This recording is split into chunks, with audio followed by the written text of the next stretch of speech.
The stale scent of overbrewed coffee and anxiety hung in the air of my cubicle. I stabbed at the keyboard. The latest round of edits from Client Hell, aka the new probiotic yogurt brand that thought disruption meant neon green packaging, blurring before my eyes. Knockout time. Jess, you're legally obligated to have fun with me tonight. My desk partition wobbled as Sophia leaned over it, her perfume cutting through the coffee haze. She was already in her networking armor, a little black dress that meant business of a different kind. The Bay Area Tech Alliance mixer. I groaned, not looking up.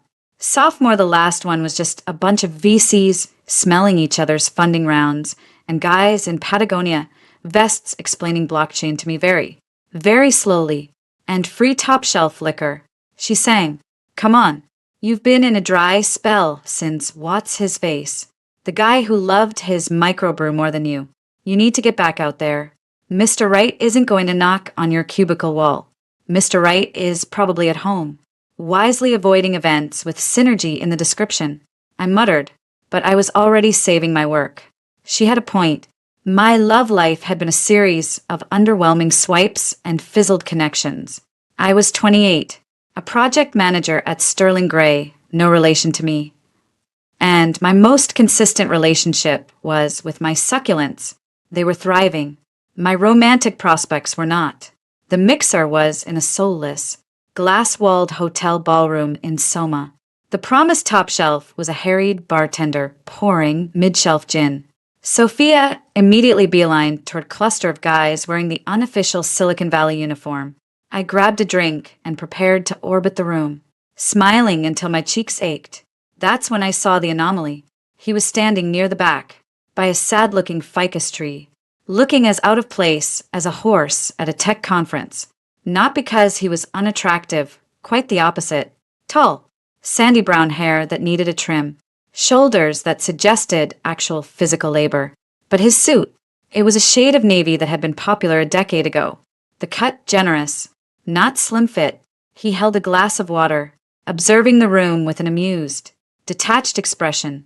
I wasn't the only one who noticed. I saw Mac Hendricks, a blowhard sales director from a rival company, nudge his friend. Mac was all flash Italian loafers, a watch that screamed bonus, and a personality to match. "Check out the time traveler," Mac said, not bothering to lower his voice. What did he do? Get lost on the way to a 2005 job fair? His cronies chuckled. The man by the ficus heard it. His smile didn't falter. It just softened at the edges, turning wry. He took a sip of his water. Mac, emboldened by his audience and his third scotch, sauntered over. "Hey there, you in the right place." The agricultural convention's down the street. The man looked Mac up and down.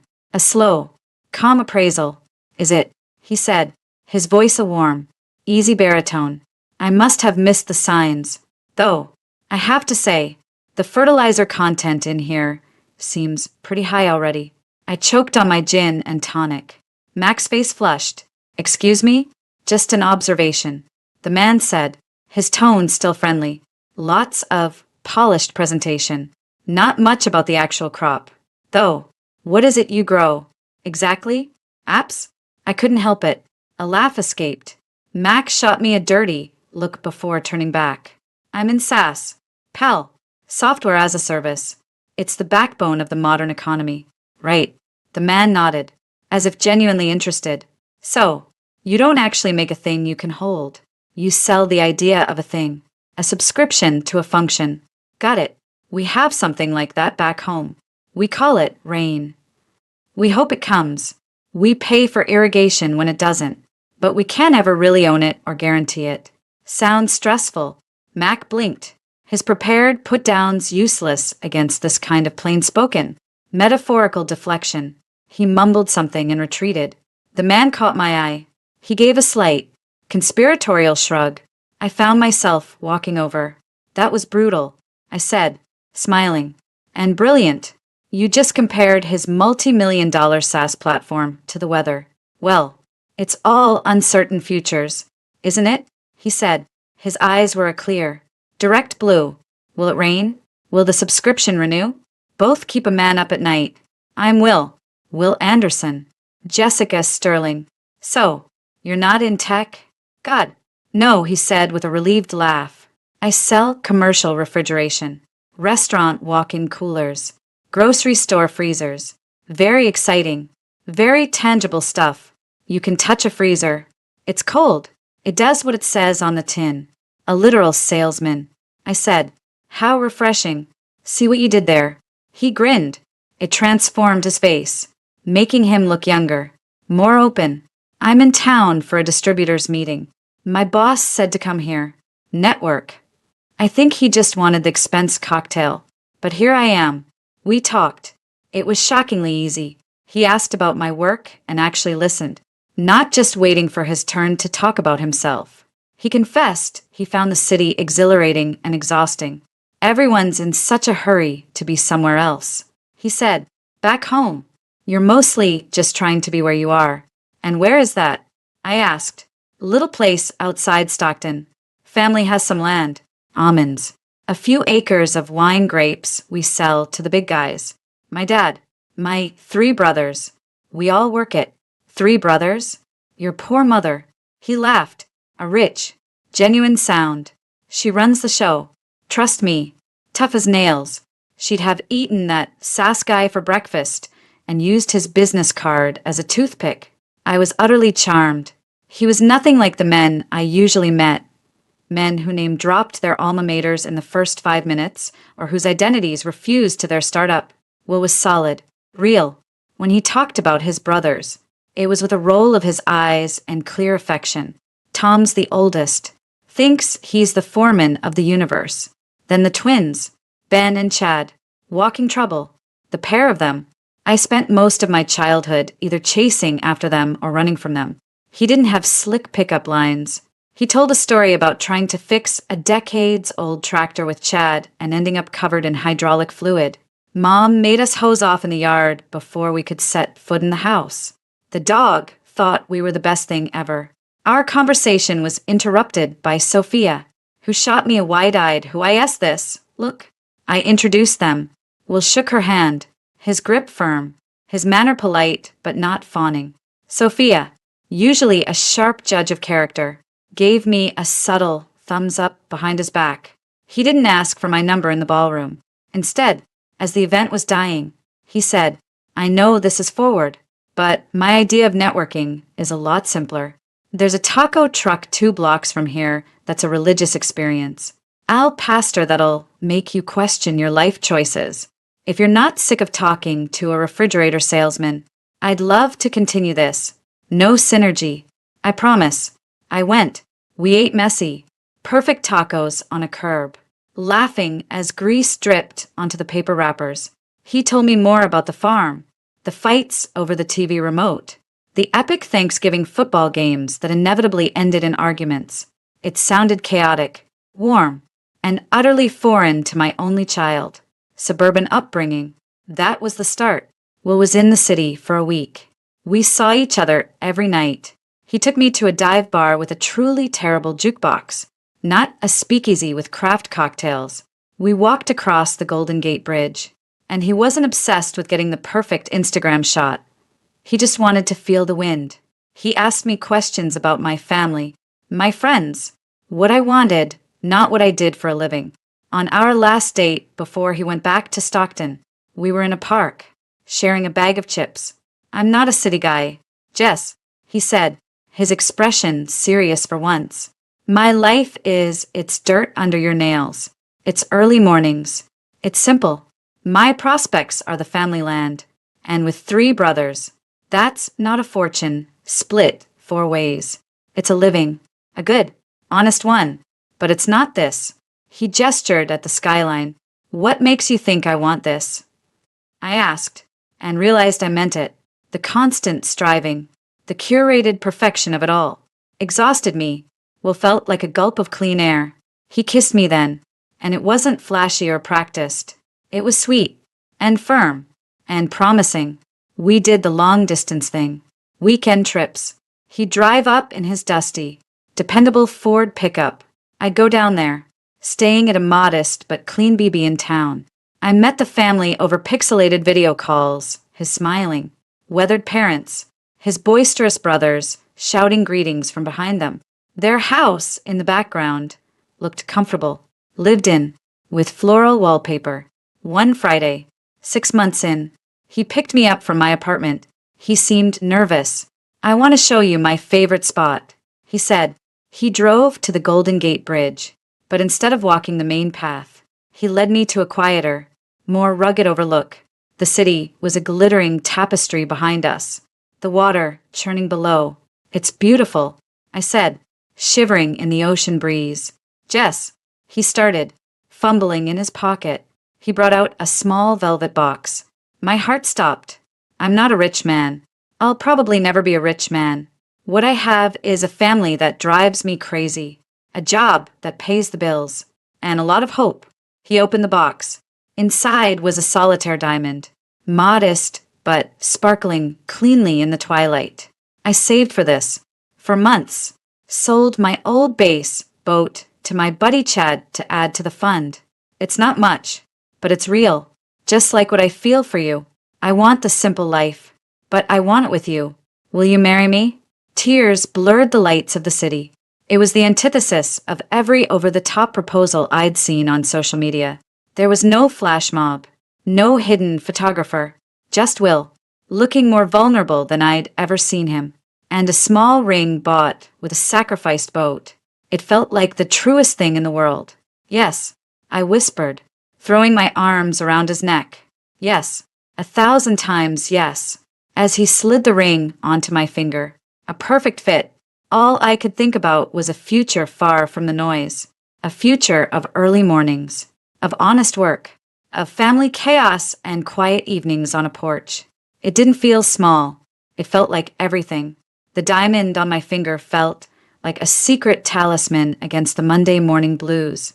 I typed emails with a newfound vigor, the modest stone catching the fluorescent light in tiny, defiant winks. I had spent the weekend in a blissful bubble with Will in the city, but now reality, in the form of my parents, was demanding an audience. I had told them over the phone, my voice breathless with excitement. My mother, Linda, had emitted a high-pitched "oh, honey," that I couldn't quite parse, joy or shock. My father, Robert, had simply said, "We'll talk about it, Sunday dinner." The sentence felt like a gavel drop. Sunday arrived, heavy with a tension no amount of my mother's pot roast could alleviate. I stood on the doorstep of my childhood home in the tidy, tree-lined Glen Park neighborhood, Will's hand sweating slightly in mine.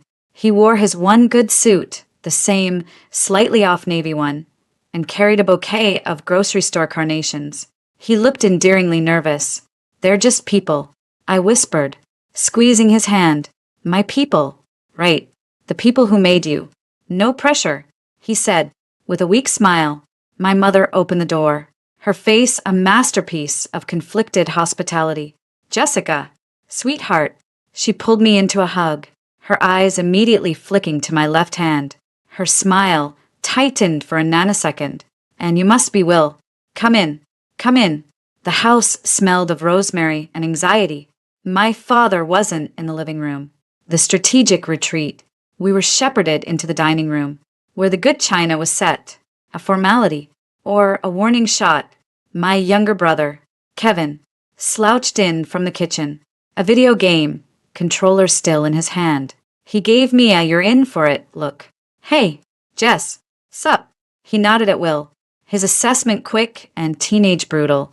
I could see him noting the suit, the shoes. Finally, Robert Sterling entered. He wore his weekend sweater and slacks, the uniform of a bank manager relaxing, but his posture was all boardroom. He shook Will's hand, his grip firm and measuring. "Will, Robert, Jessica's father, have a seat." The dinner began with a thud of silence, punctuated by the clink of silverware. My mother launched into a frantic monologue about her garden club. "So, Will," my father finally interjected, cutting through Mom's chatter about hydrangeas. "Jessica tells me you're in sales." "Yes, sir. Commercial refrigeration, restaurant and grocery store equipment. Commission-based? Base salary plus commission." "Yes." Robert nodded, slicing his roast beef with surgical precision. Volatile. Feast or famine. Will took a sip of water. It can be. But people always need to keep food cold. It's a steady need. And before that, college? I went to Cal State Stanislaus. AG business. Paid for it myself. Working on the family farm and summers at a cold storage facility. Stanislaus. My father repeated, as if it were a distant province. And the family farm. That's your fallback? I kicked Will under the table. A warning. He just smiled. Easy. It's not a fallback. Sir, it's home. It's what we do. My dad. My brothers. Me. How many acres are we talking? The question was casual, but the intent was a financial probe. Will shrugged. A genuine, uncalculated gesture. Oh, it's a decent spread. Few hundred acres. But it's not all ours outright. There's a bank involved. Like most family farms. We grow almonds. Mostly. Some contract wine grapes. It's a living. A good one. But you're not buying yachts. I saw my father's jaw work. A bank involved. Not all ours. Few hundred acres. In his world. Assets were clear. Leveraged. And listed on a balance sheet. This was fog. My mother saw the storm brewing. And your family. 3 brothers. Your poor mother must have been busy. Will's face lit up. She's a saint. Still is. Runs the house. Used to run us. Still tells us what to do. If we're smart enough to listen. And are they all still on the farm? My mother asked. The on the farm sounding exotic and slightly worrying. Tom, the oldest. He's mostly there. The twins, Ben and Chad. They float. Construction. Seasonal work. They lend a hand when it's crunch time. We'll set it with fond exasperation. But I saw my parents exchange a glance. Unstable. Non-committal. The conversation limped on. Kevin asked Will if he played video games, not since Mario Kart on the old Nintendo. Will laughed, baffling Kevin. My mother asked about wedding plans. A desperate pivot to safer ground. Will wiped his mouth with his napkin. Well, we've talked about it. We're thinking simple. Back home, we have a big old oak tree that'd be perfect for an outdoor ceremony. My mom is a fantastic cook. She'd handle the food. My brothers and I could build a dance floor. String up some lights. Something real. Not too fussy. The silence this time was absolute. My father put his fork down. It made a sharp click against the china. Let me understand this, Robert said, his voice dangerously calm. You proposed to my daughter with a modest ring. His eyes flicked to my hand. And your plan is to have a potluck wedding in a field, built by your itinerant brothers, while your mother cooks. Dad, I hissed. Will's pleasant expression didn't change, but his eyes cooled a few degrees. It wouldn't be a potluck. Sir, it would be a home-cooked meal, made with love. And my brothers may be a lot of things, but they can swing a hammer. It would be a celebration of family. Our family. Your family. My father corrected. What about Jessica's family? Her friends? Her life here? Are they supposed to drive to the middle of nowhere for a barnyard hoedown? Robert, please, my mother whispered, her face pale. It's not the middle of nowhere. It's my home. Will said, his tone even but firm. And Jessica loves the idea. We want something that represents us, not just a show for other people. What us? My father pushed his chair back, his composure cracking. The us were my daughter, who has a college degree and a career in San Francisco, becomes a farmer's wife, waiting for the almond crop to come in. You have 3 brothers. Will, that land, that decent spread with the bank on it, gets split 4 ways. What does that leave for you? For her? A plot of dirt and a mountain of debt? I stood up, my chair scraping loudly. That's enough. No, Jessica, it is not enough. He boomed, turning his fury on me.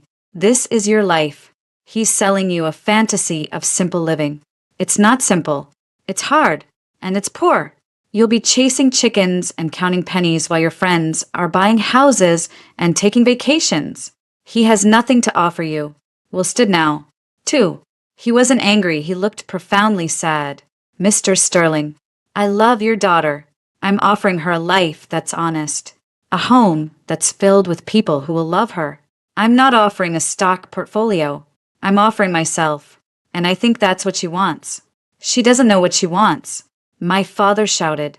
She's infatuated with the idea of you, the rugged, salt of the earth fantasy. The reality is grime and struggle and no way out. Tears of rage and humiliation streamed down my face. You don't know him. You don't know us. You're judging him by his bank statement, not by his character. Character doesn't pay the mortgage. Jessica, then I don't want your mortgage. I yelled. The words hung in the air, shocking everyone, including me. My father stared at me, his face hardening into a mask of bitter disappointment. Fine, you make your choice. You choose this path, but you do it without my support. Not financially, not any other way. You want to marry into this rustic experiment? He spat the word. You go right ahead, but don't expect me to be there to pick up the pieces when it falls apart. He threw his napkin on the table and walked out of the room. The sound of his study door slamming shut echoed through the house. The aftermath was a numb, tearful blur. My mother was crying silently.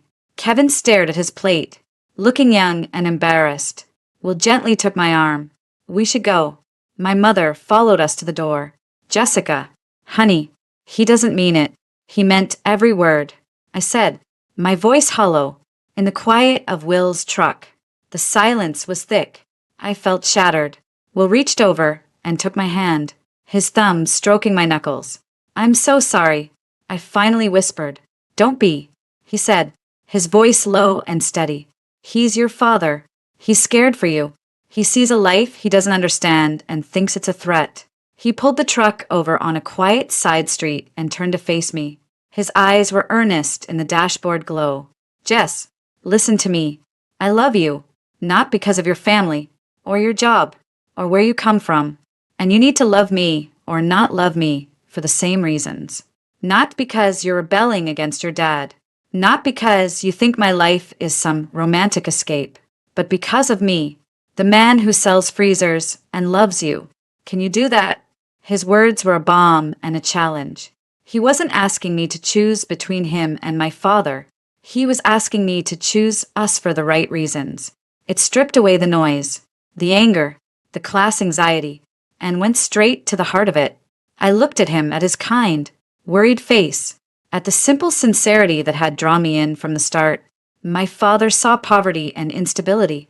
I saw integrity and a different kind of wealth. Yes, I said, my voice firmer now. I choose you. I choose us. He leaned over and kissed me, a kiss that felt like a vow sealed in the aftermath of a battle. As we drove back to my apartment, the diamond on my finger felt heavier, but also more real. It wasn't a symbol of a fairy tale. It was a pledge to build something real, something that would have to withstand storms far worse than my father's disapproval. That night, lying awake, the echo of my father's ultimatum, without my support, played on a loop. But alongside it was Will's voice. I'm offering myself that I clung to that. It had to be enough. The ring felt like a target on my hand. In the week following the disastrous dinner, every glance in the office seemed to linger a half second too long on my left finger. My yes had solidified into a physical fact, and with it, a new, unspoken categorization among my colleagues. I was no longer just Jessica from marketing. I was Jessica, who's marrying the farmer. The first shot came from Sophia's official engagement lunch at a chic, overpriced brunch spot in Hayes Valley. It was supposed to be a celebration. My 4 closest friends from college were there. Sophia, the fiercely ambitious PR manager, Chloe, who'd married a pediatrician and curated a perfect Instagram life, Amber, whose husband was a partner at a venture capital firm, and Lauren, perpetually single and brutally observant. Let's see it, Chloe squealed as we settled into our booth. Her own ring, a massive oval diamond set in a platinum band, flashed as she reached for my hand.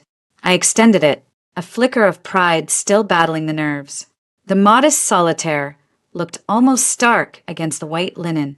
A beat of silence. Too long. Oh, Amber said, her smile not reaching her eyes. It's sweet. Classic. It's exactly what I wanted. I said, a little too defensively. Well, saved for it. It's real. Of course it's real. Honey, Sophia said, botting my haunt. Her tone implying the opposite. So, tell us everything. The proposal was on the bridge? How romantic. What about the wedding? I took a deep breath, launching into our vision. We're thinking something really personal. At his family's place in the valley. A simple outdoor ceremony under this huge, old oak tree he loves. His mom is an amazing cook, so she's going to handle the food, homemade, family recipes, and his brothers are going to help build a little dance floor, string up lights. As I spoke, their faces underwent a subtle transformation. Polite interest froze into masks of bewildered concern. I saw the glances exchanged over their mimosa glasses. His mother is cooking? Lauren asked, her eyebrow arched. For the whole wedding? Well, she'll have help. It's what they do. Big family gatherings. And the brothers are building the venue? Chloe's nose wrinkled slightly. Is that safe? They're contractors. I lied, stretching the truth about Ben and Chad's seasonal work. They know what they're doing. Amber leaned forward, her voice dropping to a conspiratorial whisper that was somehow louder than her normal tone. Jess, sweetie, listen. I'm just going to say it.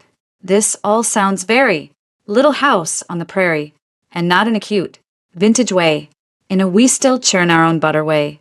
You're a city girl, a professional. Is this really the life you see for yourself? The question hung in the air, smothering the clatter of cutlery. It was the same question my father had asked, but wrapped in faux concern instead of outright fury. It was somehow worse. It's the life I'm choosing. Amber, I said, my voice tight, with a man I love. It's not about a spectacle. It's about authenticity. Authenticity is one thing, Sophia said carefully, playing mediator, but a wedding is a once-in-a-lifetime event. Don't you want it to be, I don't know, elevated? You deserve to be a princess for a day, not the head cheesemaker. The table tittered nervously. My face burned. I excused myself to the bathroom, needing a moment to breathe. I was pushing through the heavy door when I heard their voices. Unmuffled by the running water I hadn't yet turned on. 3 brothers? It was Amber's voice, dripping with disbelief. On a farm? Jesus. The inheritance drama alone will be a Netflix series. The Central Valley Squabbles. Chloe's laugh was a sharp tinkle. I give it 2 years. Once she's had to can her own tomatoes and shovel whatever it is you shovel on a farm, she'll be running back to the city. That ring will be a souvenir from her rustic phase. Do you think he even has health insurance? Lauren mused, her voice dry. Or is it more of a rub some dirt on it situation? The door swung shut behind me, cutting off their laughter. I stood at the sink, gripping the cool porcelain, staring at my reflection. The happy glow from the proposal was gone, replaced by a sickening humiliation. They weren't worried for me. They were amused by me. I was becoming a cautionary tale, a piece of gossip to be dissected over brunch. The whispers weren't confined to my friends. At work, they took on a different, more patronizing tone. In the kitchenette, I walked in on 2 junior associates from the design team. So she's actually doing it, one said, stirring her tea, trading her cube for a cornfield. Talk about a downgrade. Maybe she's into the whole overalls aesthetic. The other giggled. Or maybe the guy is just that hot. A hot farmer is a trope for a reason. They saw me and fell silent, offering tight smiles before scurrying away. My boss, a well-meaning but out-of-touch man in his 50s, called me into his office to check in. Jessica, great work on the Yogurta brief. He began, then shifted uncomfortably. Personal question. This fiancé of yours, this farm situation, it's not going to impact your mobility, is it? Relocation isn't on the table? We value you here, but we need commitment to the Bay Area. The implication was clear. My personal choices were now a professional liability. No, sir, I said stiffly. No relocation. Not yet. A treacherous voice in my head added. The final blow came from my father. It wasn't a phone call, it was a typed letter, delivered to my apartment mailbox on crisp, heavyweight stationery. It was so formal it felt like a legal document. Jessica, further to our conversation, I wish to make my position unequivocally clear. Your decision to proceed with this marriage, against all reasoned counsel, is one I cannot and will not support. Effective immediately, any and all financial assistance from your mother and me will cease. This includes contributions toward your wedding, which, based on your description, will likely be a modest affair in any case. More importantly, I will not be funding what I see as the inevitable consequence.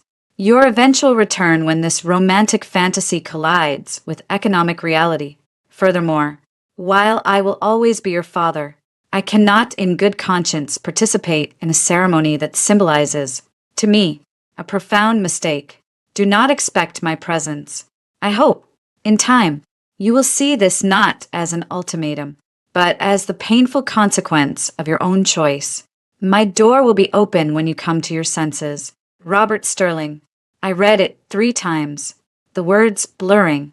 The cold, clinical language hurt more than his shouting. He wasn't just angry, he was disowning the event. And by extension, a part of me, the finality of it, stole the air from my lungs. That night, when we called, my voice was flat, robotic, as I relayed the highlights. The brunch, the kitchenette gossip, the letter.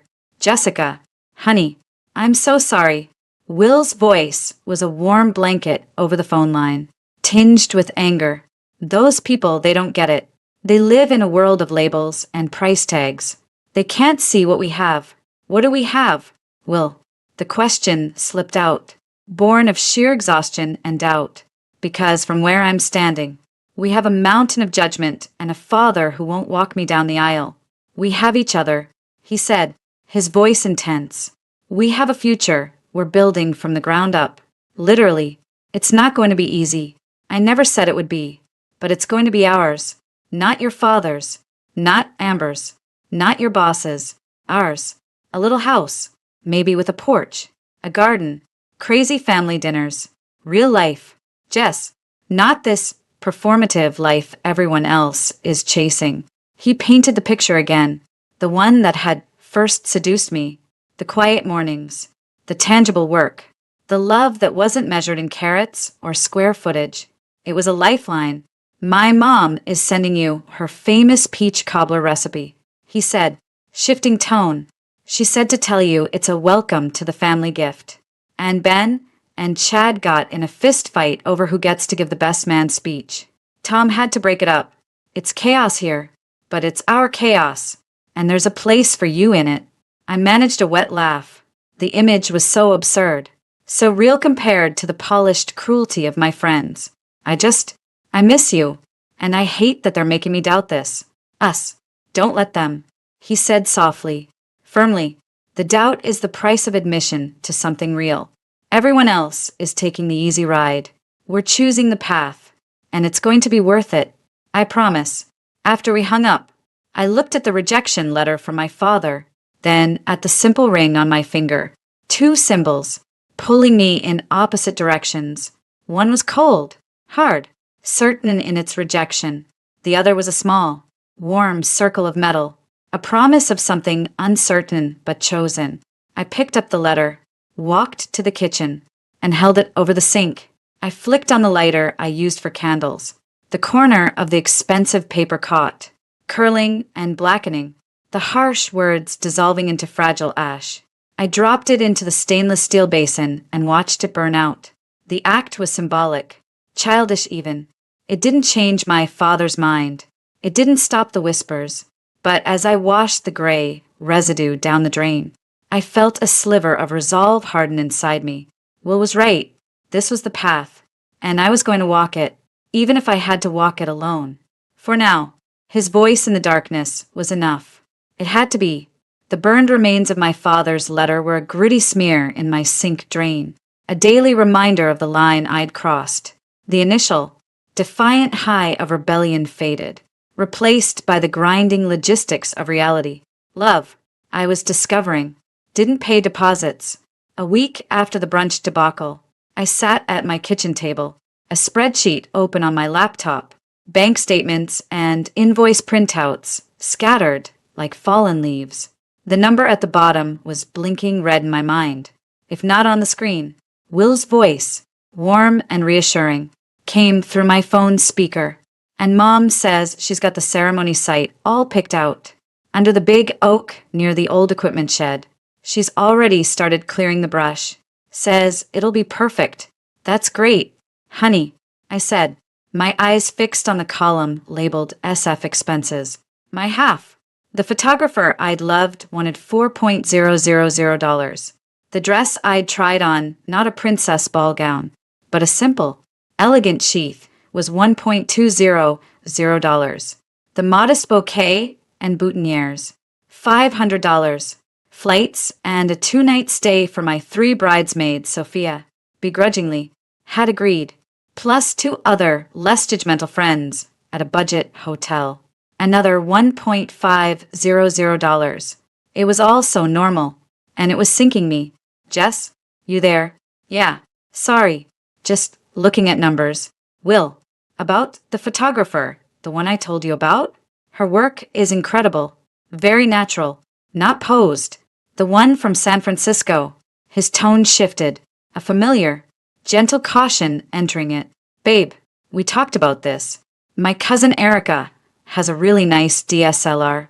She did her friend's wedding, and the pictures came out great. She'd do it for free. I closed my eyes. I'd seen Erica's Facebook album. Great was an overstatement. Decently lit snapshots was more accurate. It's the one thing that lasts.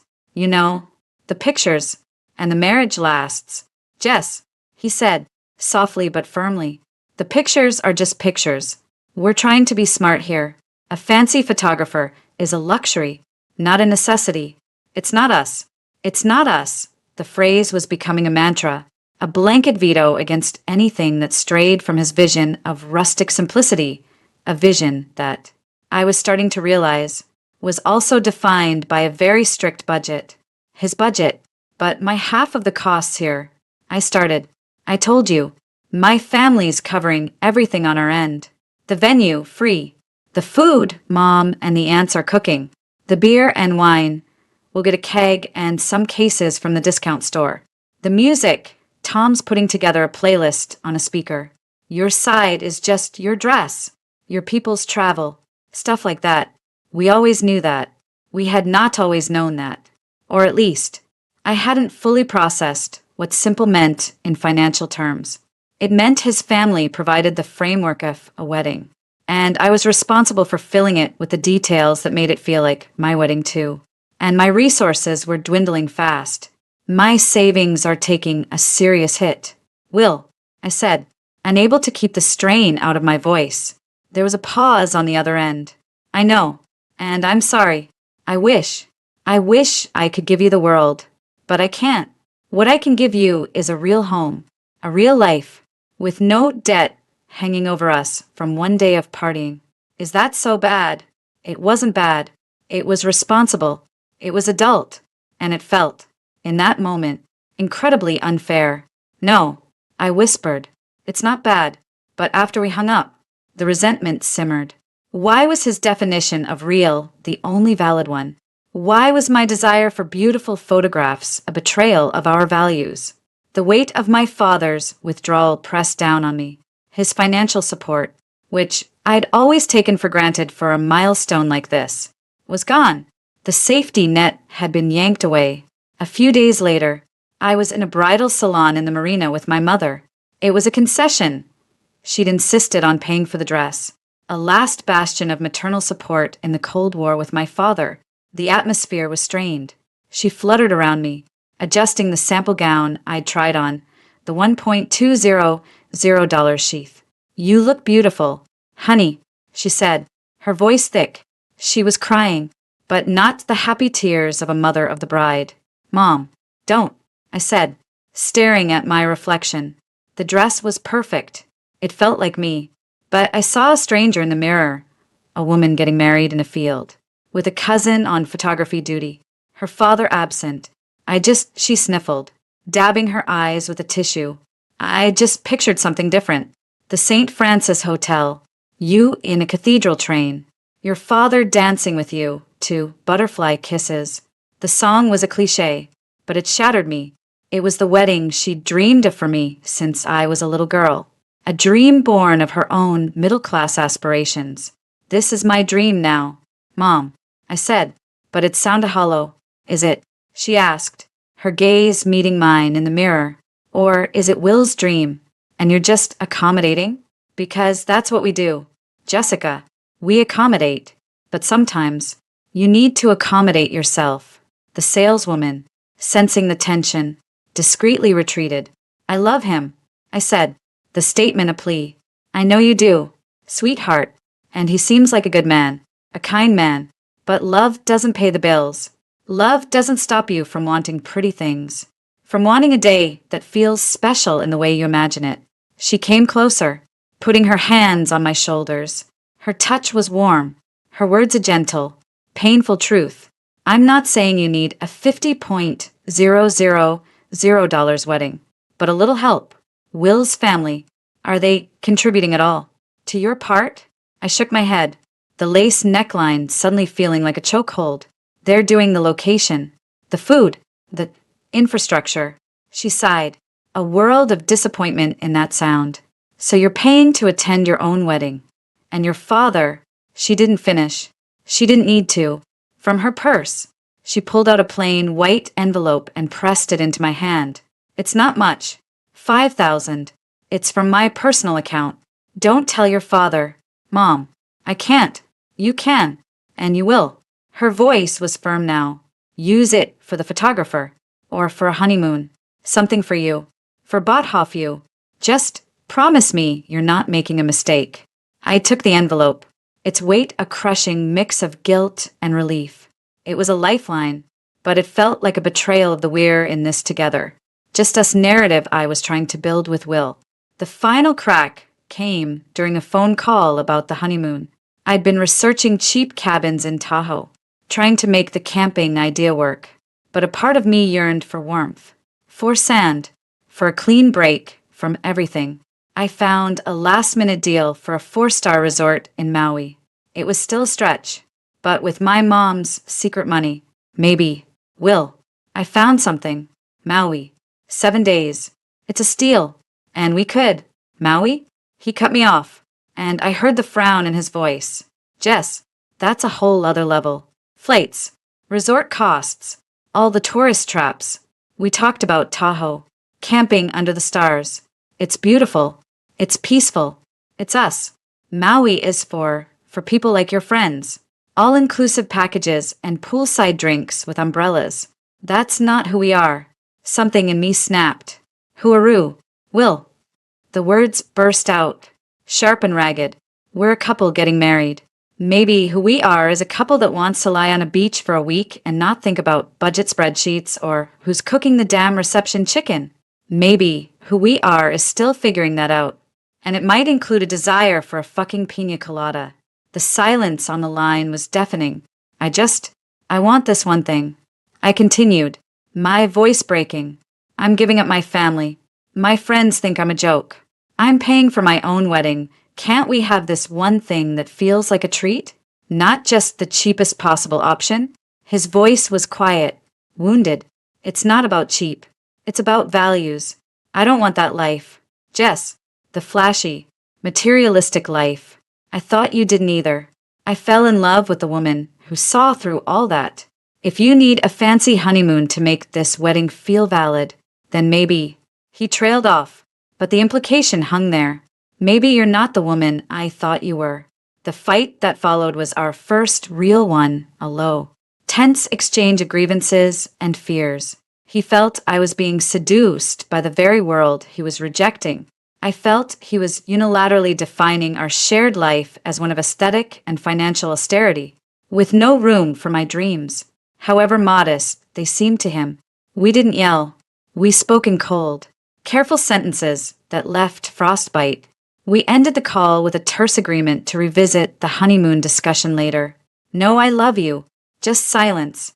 That night, alone in my apartment, the envelope of cash from my mother sat on the table like an accusation. I looked at the spreadsheet, at the shrinking number in my checking account. I thought of the free keg, the cousin with the camera, the father who wouldn't be there, and the fiancé who thought wanting a beach was a moral failing. The foundation of our future, built on the dream of simplicity, felt like it was cracking under the weight of all the things we weren't talking about. Shame, expectation, and a gnawing fear that maybe, just maybe, my father and Amber and all the rest were right.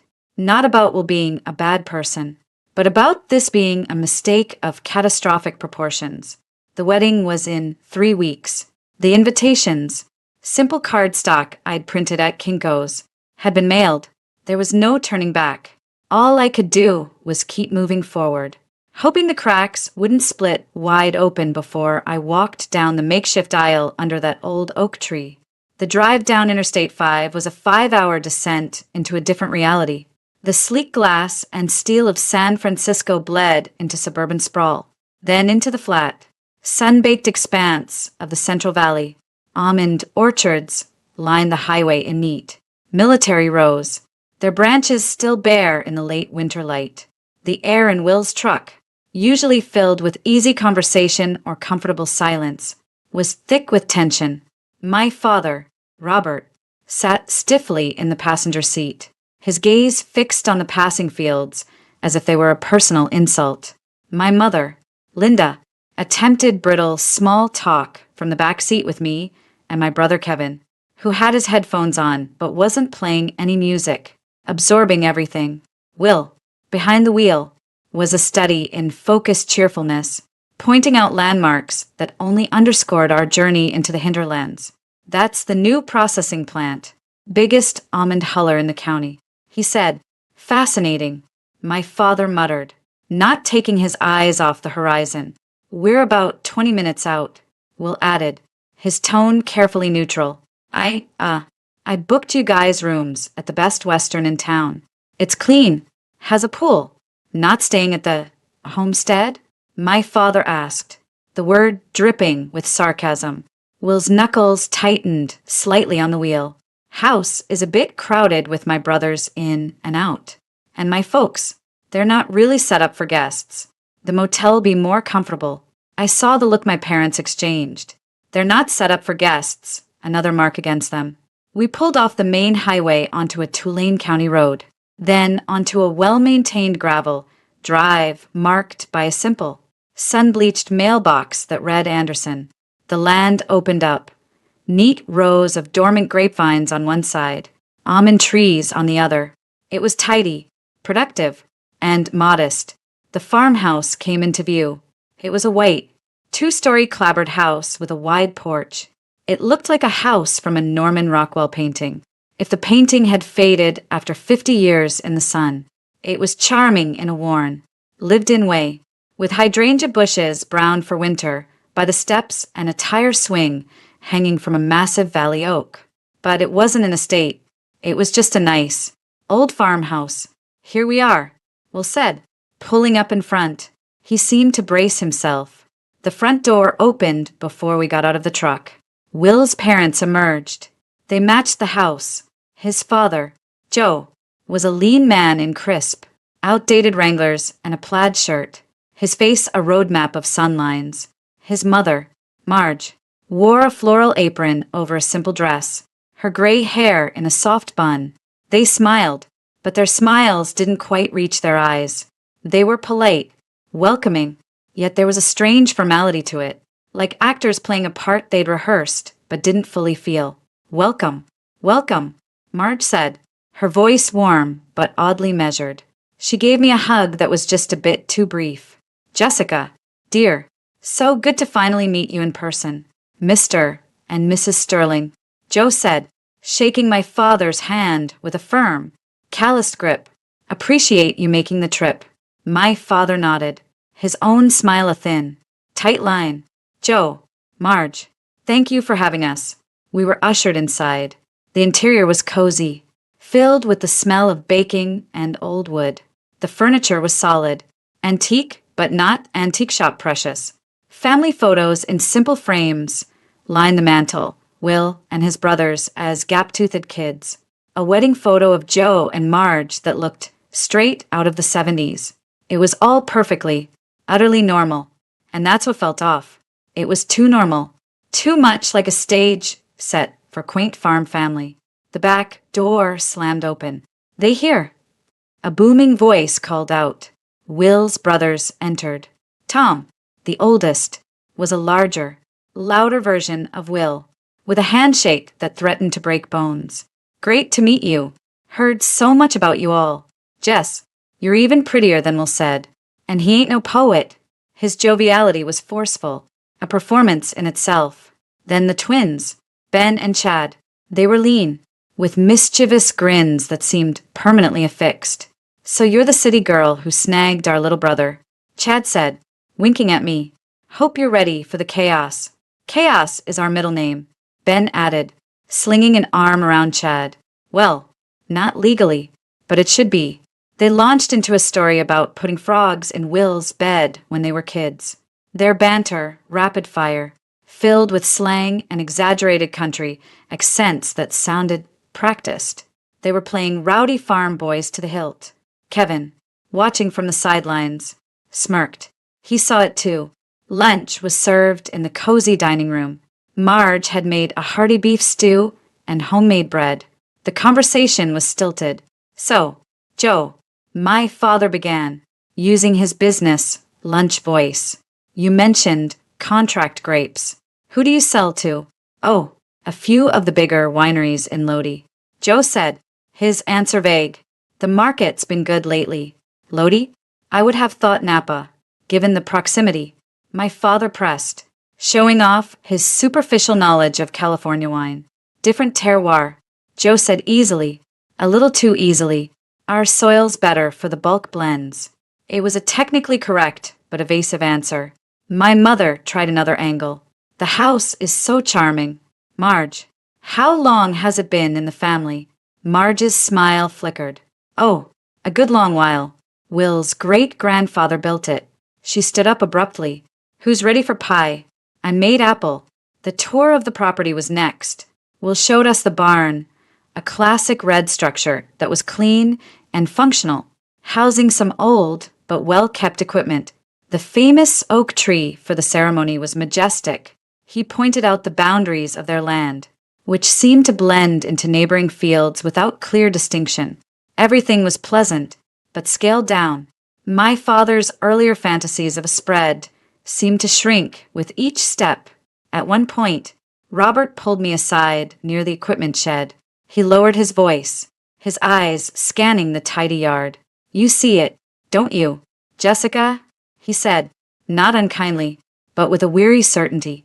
"It's a hardscrabble life, a beautiful, honest one, maybe, but it's small. That barn," he nodded toward the red building, "is your cathedral. That's the pinnacle. There's no upward mobility here. It's just maintenance. And with 3 other brothers, he'll be fighting over scraps his whole life."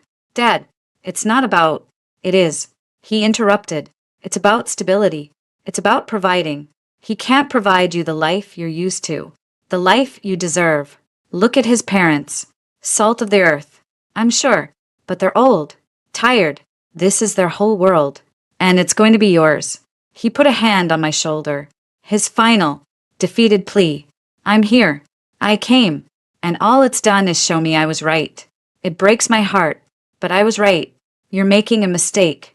I shook his hand off, tears of frustration pricking my eyes. "You're not seeing it. You're only seeing what's not here." "I'm seeing what Ishra," he said flatly. "And it's not enough." Later, as the sun dipped below the level horizon, casting long shadows across the farmyard, we prepared to leave for the motel. Will walked me to my car. The others had already piled into my parents' sedan. "I'm sorry," he said, his voice low. "I know that was awkward. My family, they're not used to city people. They get nervous." "They were fine," I said, but my voice lacked conviction. "It's just a lot." He cupped my face, This is real. Jess, this dirt, this house, that tree. It's not flashy, but it's solid. Our life will be solid. He kissed me, and I tried to pour all my wavering faith into it. But driving behind my parents' taillights into the fading light, the doubt was a cold, hard stone in my gut. The performance of his family, my father's grim validation, the sheer smallness of it all, it collided with the epic, romantic resistance I'd been clinging to. I'd pictured a struggle against snobbery for a hidden treasure. Instead, I was faced with the mundane reality of a nice, lower middle class, farm family. There was no hidden treasure. This was it, at the best Western. I lay on the scratchy comforter in my generic room, staring at the popcorn ceiling. The silence was absolute, broken only by the distant hum of the highway. I replayed the day. Marge's too perfect pie, Joe's vague answers, the brothers' cartoonish boisterousness, my father's resigned condemnation. Will's words echoed, "This is real. It's solid." But for the first time, the dream of simplicity felt less like a chosen path and more like a narrowing tunnel. The chaos he promised felt staged. The warmth felt manufactured. The solid ground felt like it might be quicksand. I had built an entire future on the idea of escaping a false, materialistic world. Lying in that motel room, a profound and terrifying question whispered in the dark. What if the authenticity I'd run toward was the greatest performance of all? The wedding was in 7 days. There was no turning back. All I could do was walk toward the oak tree and hope, against a rising tide of cold fear, that I wasn't making the worst decision of my life. The morning of my wedding dawned brittle and clear. I sat in the small, musty-smelling back bedroom of the farmhouse, the bridal suite. Marge had called it with a nervous smile. A single mirror was propped on a dresser. My reflection stared back. A stranger, draped in simple, elegant silk. My mother, her eyes red-rimmed but resolute, had helped me into the dress. My father was at the motel, refusing to come until the last possible moment. The absence was a physical weight. "You look beautiful," my mother whispered, adjusting the veil, a simple clip of vintage lace she'd worn decades ago. It felt like a surrender, not an heirloom. "Does it matter?" I asked, the words flat. The hopeful defiance of the past months had calcified into a numb determination. I just had to get through the day. Walk down the aisle, a path of flattened grass between folding chairs. Say the words. Start the life I'd chosen. Outside, I could hear the distant sounds of setup, the clatter of chairs being unloaded from a trailer, the faint twang of a country song from a portable speaker as Tom tested the playlist. Ben and Chad's loud laughter. It sounded less like joyful chaos and more like a tailgate party before a game they weren't invested in. My bridesmaids, Sophia, plus my 2 quieter friends, Emily and Rachel, fluttered around me, their cheer painfully forced. "It's such a unique venue." "Jess," Emily said, her gaze darting to the peeling wallpaper. "So authentic." Sophia just squeezed my hand, her usual sharp commentary blessedly absent. She saw the dead look in my eyes. There was a knock on the door. It was Kevin. "Dad's here," he said, his teenage awkwardness replaced by a somber concern. "He's in his suit," meaning he'd shown up. That was something. A small, pathetic ember of hope flickered. Maybe, seeing me like this, he'd understand. The ceremony was set for noon. At 11:45, I was led out of the house, my father waiting on the porch. He looked at me, his jaw working. In his dark suit, he looked like a man attending a corporate funeral. "You look very nice, Jessica," he said, the words scraping out. "Thank you for coming." "Dad," I said I would. He offered his arm, his posture rigid. "Let's get this over with." The walk to the ceremony site was a surreal procession through the working part of the farm. We passed the tractor shed, the smell of diesel and old hay in the air. The chosen spot was, as promised, under the majestic valley oak. About 40 folding chairs were set up in a semicircle, half filled. My side held a sparse collection. My mother, Kevin, a handful of aunts and uncles who decided to brave the trip. My 3 bridesmaids. Will's side was a slightly larger, more boisterous group of people who looked like they'd wandered in from a county fair. Plaid shirts, sun-worn faces, the women in floral dresses that strained at the seams. His family sat in the front row. Joe, Marge, Tom, Ben, Chad. They smiled at me, but the smiles were tight. Their eyes kept flicking toward the driveway. The officiant, a local justice of the peace Will had found, stood under the tree, and there was Will. He turned as I approached, his face breaking into a smile that, for a fleeting second, thawed the ice in my veins. He looked handsome in a new, but still strangely cut, tan suit. His eyes were warm. He looked happy, genuinely happy. It was the only real thing in the whole strange tableau. My father deposited me beside Will, gave a curt nod that was neither a blessing nor a greeting, and took his seat next to my mother. Staring straight ahead, the officiant began, "Dearly beloved, we are gathered here today." The words washed over me. I felt dizzy. I focused on Will's hands, clasping mine. They were warm, solid, real. I told myself, this is real. We got to the vows. Will's voice was clear, earnest. I, William, take you, Jessica, to be my wife, to have and to hold from this day forward, for better, for worse. I opened my mouth to speak my lines. The words were ash on my tongue. That's when we heard it, a distant, rising snarl that cut through the officiant's gentle voice. Not a tractor, not a truck. It was the deep, predatory growl of high-performance engines. Multiple engines, heads turned, down the long gravel driveway. A cloud of dust was approaching, moving fast. Will's hands tightened on mine. I felt a jolt go through him. His smile vanished, replaced by a stark, pale shock. The engines roared closer, resolving into shapes.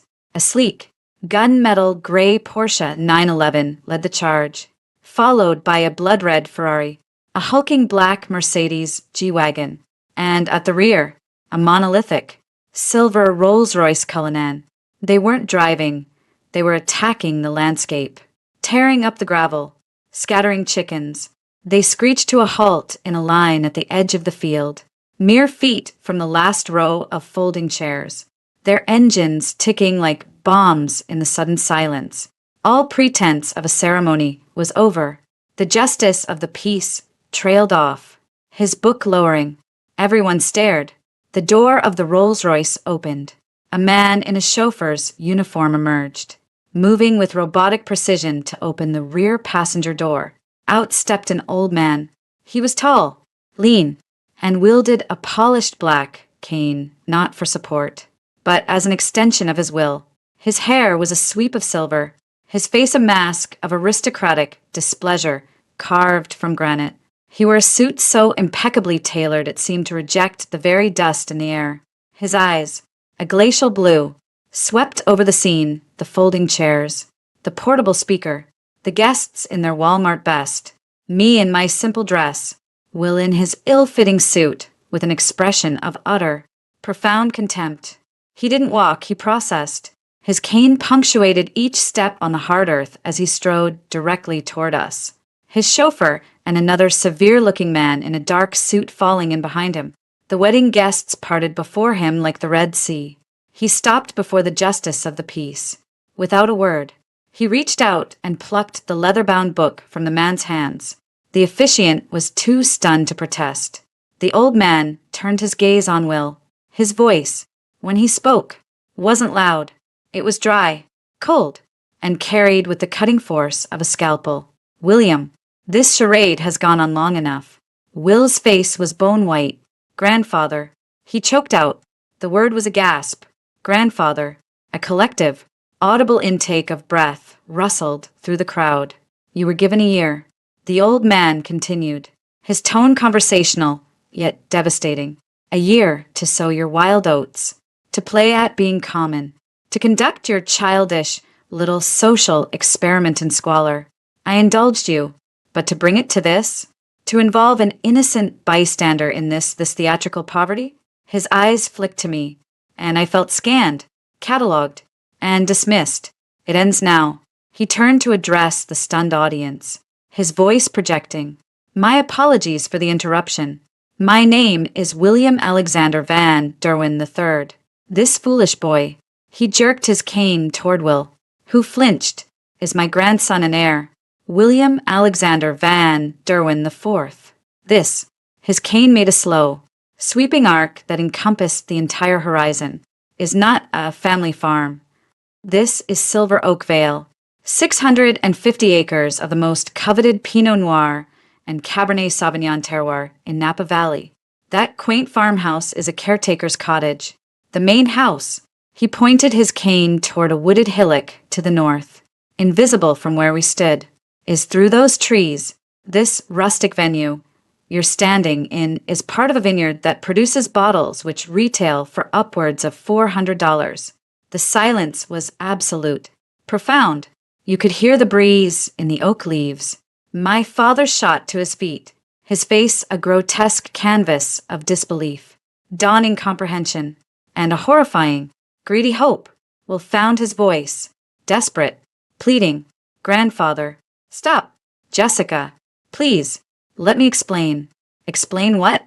The old man cut him off, his voice cracking like a whip. How you lied to this woman for a year. How you used her and her family as props in your ridiculous quest to prove you could be loved for yourself. A quest funded by the very trust fund you pretend to despise? He turned back to me, and for the first time, his expression held something akin to pity, which was infinitely worse than contempt. Young woman, you have my sincerest apologies. You were an unwitting participant in a bet between a spoiled boy and his exasperated grandfather. The wager was that he could live for 1 year without access to his inheritance, without his name, and find genuine connection. He seems to have mistaken your affection for a winning ticket. Each word was a nail driven into my chest. I looked at Will. His eyes were wide with panic, with a desperate need for me to understand. Jess, it wasn't like that. I do love you. It started as something else, but it became real. I was going to tell you. After today, I was going to tell you everything. After today, my voice was a stranger's, thin and shredded. After I married you, that was your plan. To let me walk into this Lithia is a punchline. It's not a punchline. This, he gestured wildly at the land, the sky. This is all real. It's mine, ours. Thesis real? I laughed. A brittle, horrible sound. Thesis a game. A social experiment. My father was right. My friends were right. I wasn't choosing a simpler life. I was the star idiot in your rich boy's fantasy. The numbness was incinerated by a white-hot rage. I looked at Joe and Marge, who were staring at the ground. And you? His parents. The woman, Marge, looked up, her face etched with genuine shame. We're the estate managers, Miss. The Parkers. We've looked after William since he was a boy. He asked us to play a part. Tom, Ben, and Chad, the brothers, shuffled their feet. Tom spoke, his earlier boisterousness gone. We're friends from Stanford. Jess, he paid us to be here, to sell the story. We're sorry. It got out of hand. The final layer of the fiction peeled away, leaving raw, humiliated flesh. I looked at the man I was about to marry. The man who sold commercial refrigeration. The man from the farm. He had never existed. I yanked my hand from his. The simple solitaire diamond felt like a brand. With a cry of pure fury, I pulled it off my finger.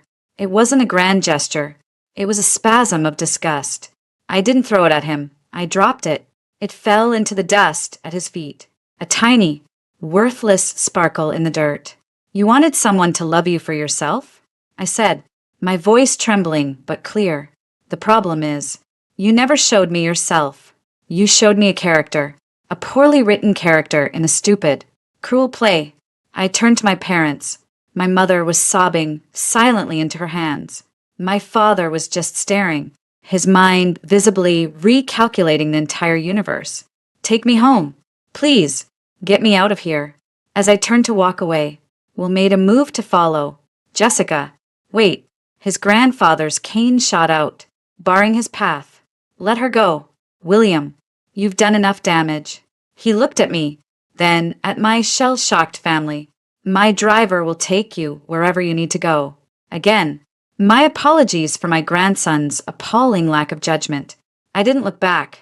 I walked past the rows of gawking guests, past the line of million-dollar cars, past the life I thought I was choosing and into the cold, empty reality of a lie, the silk of my wedding dress, once a symbol of simple elegance, now felt like a costume for the world's most pathetic joke.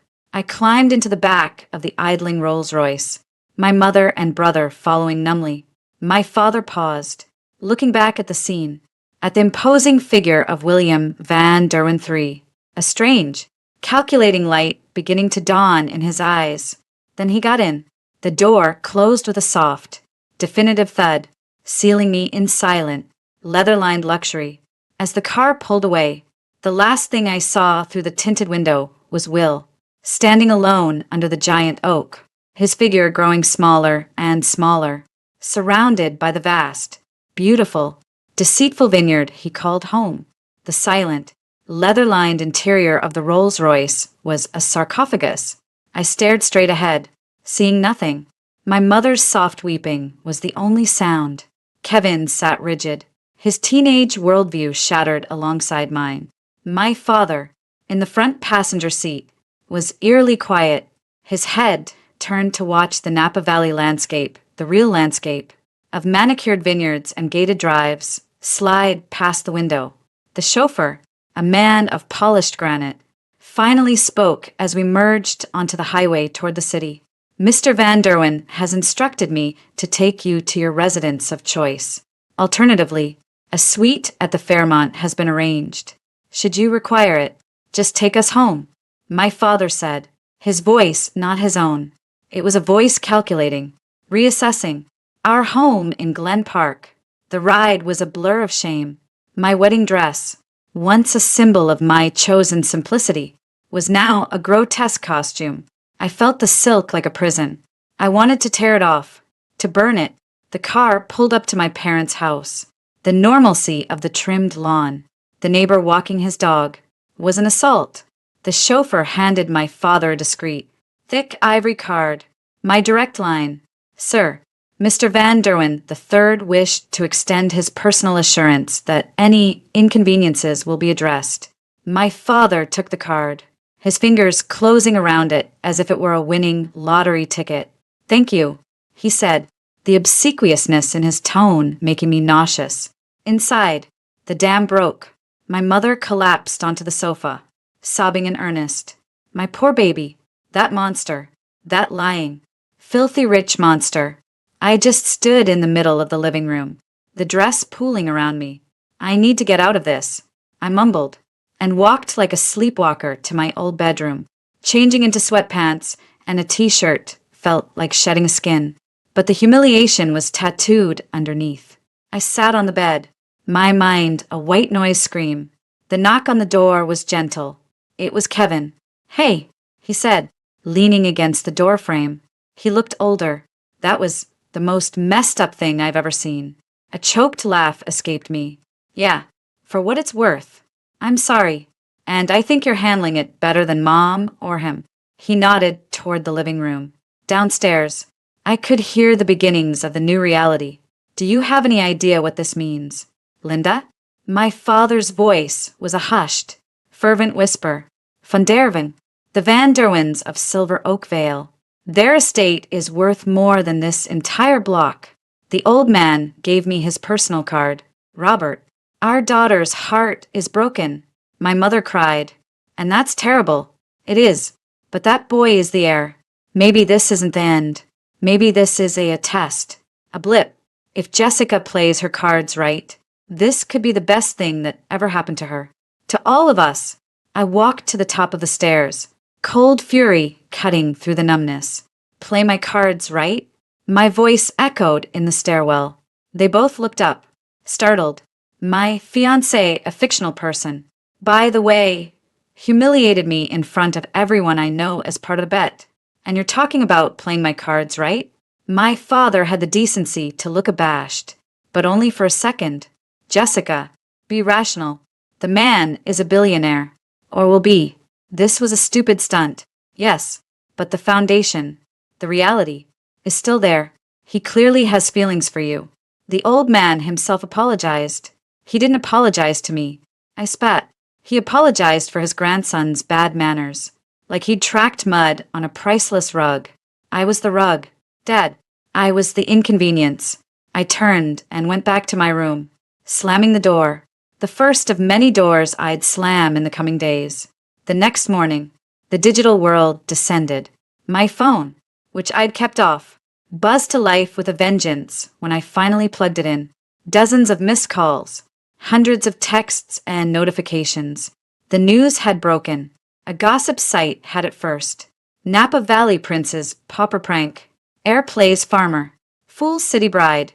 The article was a salacious mix of half-truths and snark, featuring a grainy, long-lens photo of me in my dress facing while under the oak tree, and another of the line of supercars. My name, Jessica Sterling, was in the third paragraph. My professional LinkedIn photo was used. The texts were a gut-punch chorus. Sophia, OMG Jess, just saw the news. Are you okay? Call me, sent 14 times. Amber, Jessica, honey, we're all just so shocked. We knew something was off. Let's do lunch and you can tell us everything. My treat. The glee was palpable beneath the faux concern. Chloe, thinking of you. So awful. But, Silver Oak Vale? That's, light, incredible wine. Maybe some good will come of it? Colleagues from work. Vague, awkward messages of support that were really just probes for information. I didn't respond to any of them. I couldn't. The doorbell rang. My mother answered. I heard the murmur of voices, then the sound of the door closing. She came upstairs, her face pale. Reporters, 2 of them, from one of those websites. I sent them away. The world had shrunk to the 4 walls of my childhood bedroom, and even they felt porous, exposed. My father had gone to work, but I knew he was fielding calls, probably showing off the Van Derwen business card. My mother hovered, a nervous ghost. The physical manifestations of the lie began arriving. A massive bouquet of 24 blood red roses was delivered at noon. The card read, Jessica, there are no words, just know my feelings were, and are, real. Please, let me explain. All my love. Well, I told my mother to throw them out. She did, but I saw her glance at the florist's name, a famously expensive one in Union Square. An hour later, a uniformed courier arrived with a small, robin's egg blue box from Tiffany. Inside, on a bed of velvet, was a necklace, a diamond pendant in the shape of a tiny, perfect oak leaf. I didn't even read the card. I snapped the box shut. Send it back. Jessica, it's beautiful, my mother said, her voice trembling. It's a prop in a different scene. I said flatly, send it back. My phone rang, a number I didn't recognize, but with a Napa area code. I let it go to voicemail. A minute later, my screen showed a new voicemail. I played it on speaker, my hands trembling. Will's voice, raw and strained, filled the room. Jess, God, please pick up. Please. I know you hate me. You have every right to. What I did, it was idiotic. It was arrogant. It was cruel. But you have to believe me. It stopped being an experiment months ago. I fell in love with you, the real you, and I was terrified that if you knew the real me, you'd turn into one of them, the people at that mixer. I was going to tell you. Today, after we were married, I thought it would be a happy surprise, a fairy tale ending. I see now how stupid that was. How patronizing. Please, just talk to me. I'm outside your parents' house. I'm not leaving until you talk to me. I rushed to the window, parked across the street. Looking absurdly out of place was the dusty Ford pickup. Will was leaning against the hood, his head in his hands. He looked up, as if sensing me, his face a mask of anguish. My mother gasped. He's here, a part of me, the part that had loved the refrigerator salesman, twisted in agony. The larger part, the part that had been publicly stripped bare, hardened into ice. I grabbed my phone, my fingers flying. I didn't call. I texted. Me. Go away. His phone lit up in his hand. He stared at it, then typed frantically. Will. No. Not until you hear me out. Face to face. Me. I have nothing to say to you. You are a stranger. Leave. Or I will call the police and tell them William Van Derwin IV is stalking me. I'm sure the headlines will love that. I saw him flinch, as if struck. He looked at the house, at my window, for a long, painful minute. Then he slowly got back into the truck. He didn't drive away immediately. He just sat there, a silhouette of defeat. After what felt like an eternity, the engine turned over, and he pulled slowly from the curb. That's when the shaking started. Full body, uncontrollable tremors. The finality of it. I had just banished the man I loved. Or the idea of him. The distinction was too painful to make. The doorbell rang again. My mother, wringing her hands, went to answer. I heard a male voice. Calm, unfamiliar. Mrs. Sterling? My name is Daniel Reeves. I'm a journalist with Venice magazine. I was at the event yesterday. I wonder if I might speak with Jessica for a moment. It's important.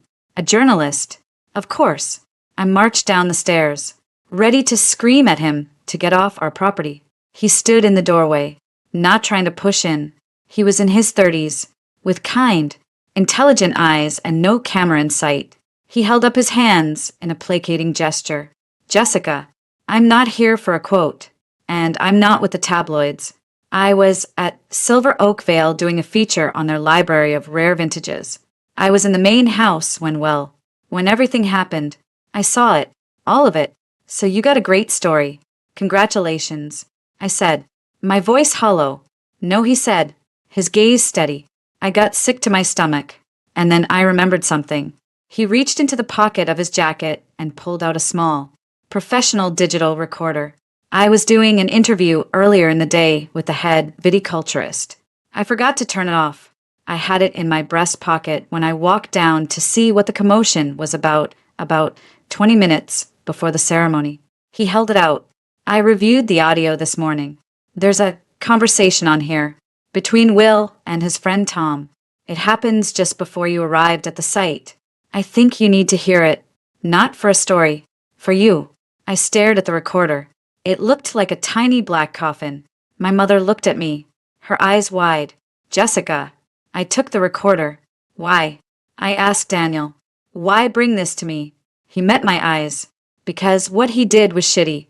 And because sometimes, the truth, no matter how ugly, is the only thing that can help you start putting the pieces back together. Listen to it. After that, if you never want to see me again, I'll leave. But I thought you deserved to have the full picture. He gave a slight nod, then turned and walked back to his sensible Subaru parked at the curb. I took the recorder upstairs, my heart hammering against my ribs. I closed the bedroom door. I sat on the edge of the bed. I pressed play.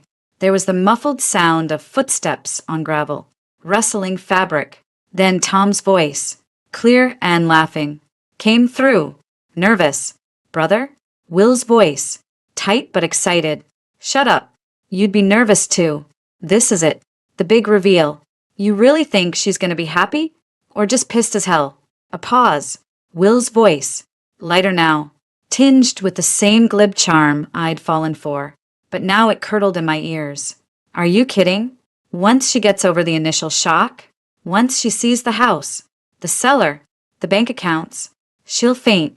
Then she'll realize she hit the jackpot. It's the ultimate plot twist. My grandpa's gonna have an aneurysm, which is just a bonus. But Jess, she wanted simple and real. I'm about to give her a reality so big and shiny. She won't know what hit her. It's gonna be epic. Tom's laugh. You're a madman. I still can't believe you pulled off. A whole year as will the freezer salesman.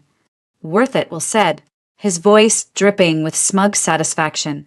Worth it to see the look on her face today. It's going to be priceless. The recording ended. The smug, glib satisfaction in his voice. The ultimate plot twist. She'll realize she hit the jackpot. It's going to be epic. He hadn't been planning a heartfelt confession. He'd been planning a grand, dramatic reveal.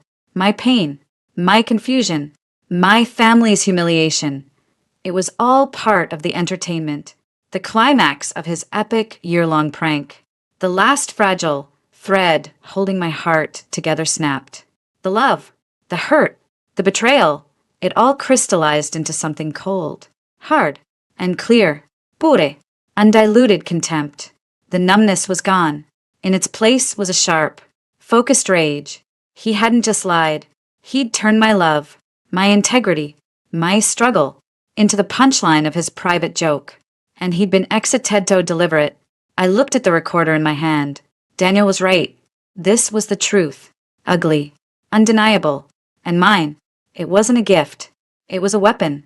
And for the first time since the oak tree, I didn't feel like a victim. I felt like a woman who had just been handed the means to fight back.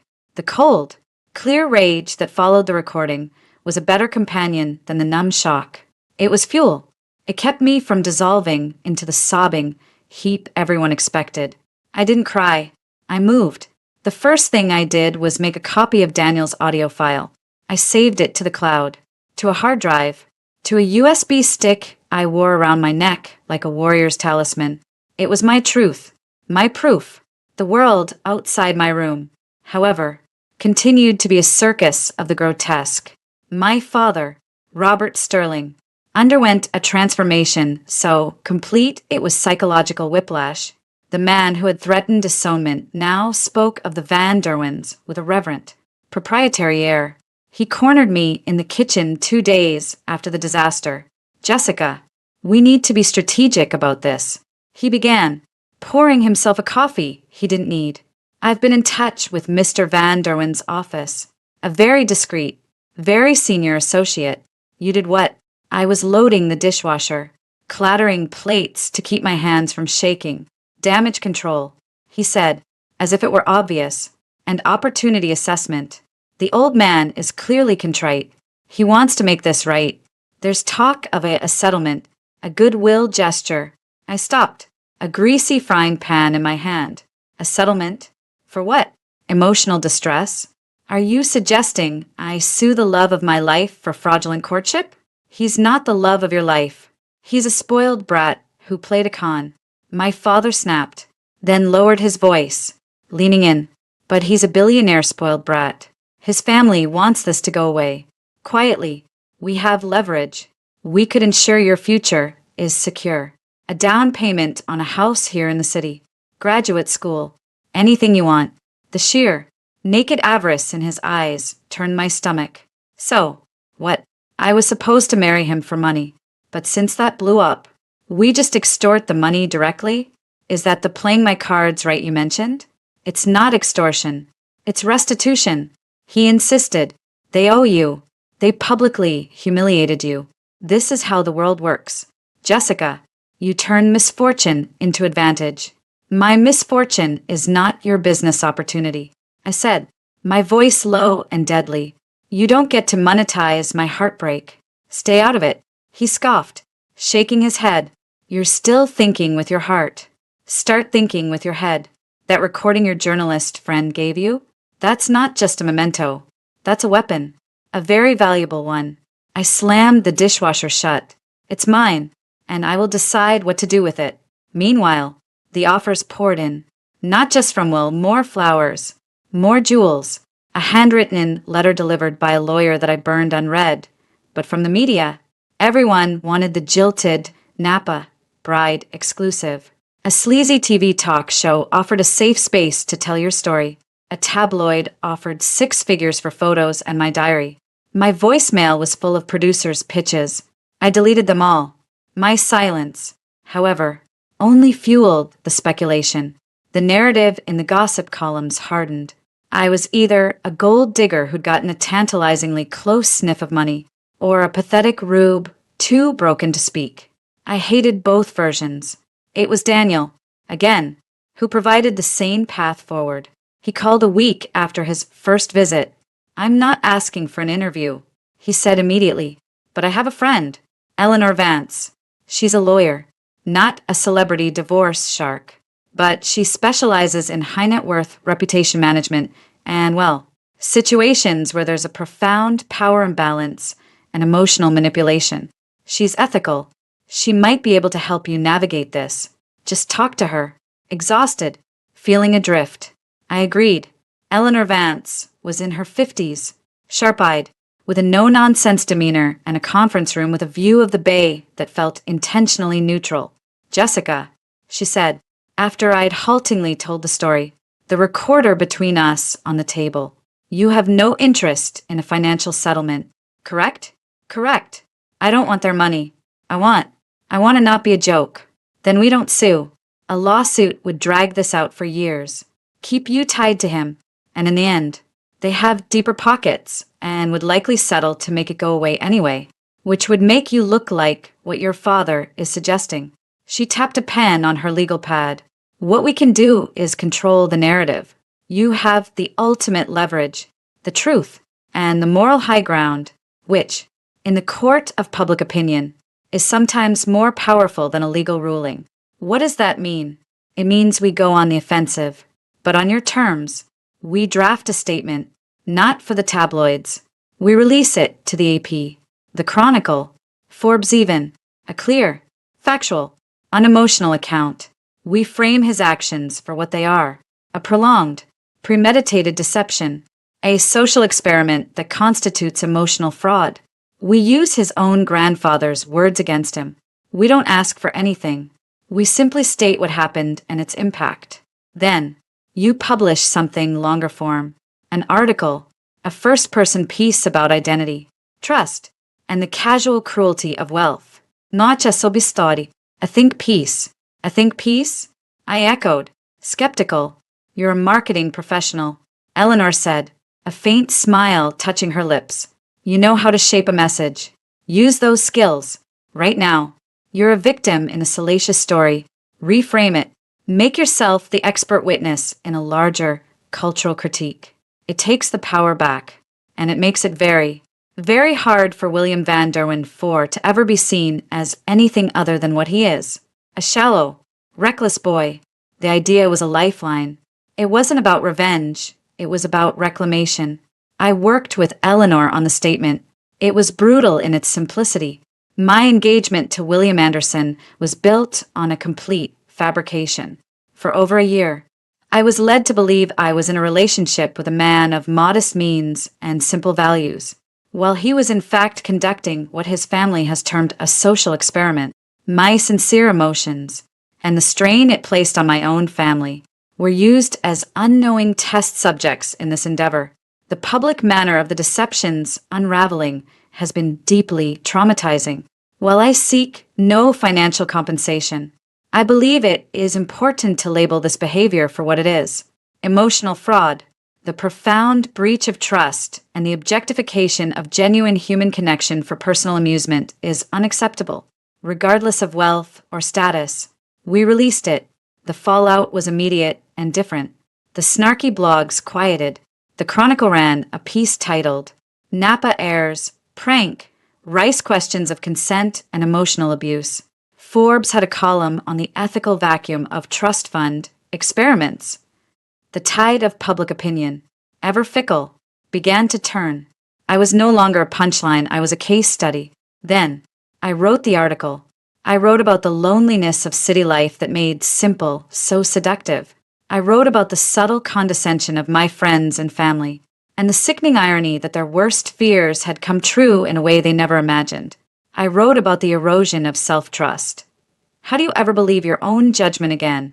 I focused on the mechanics of the lie, the sustained performance, and the absolute privilege required to treat another person's heart as a laboratory.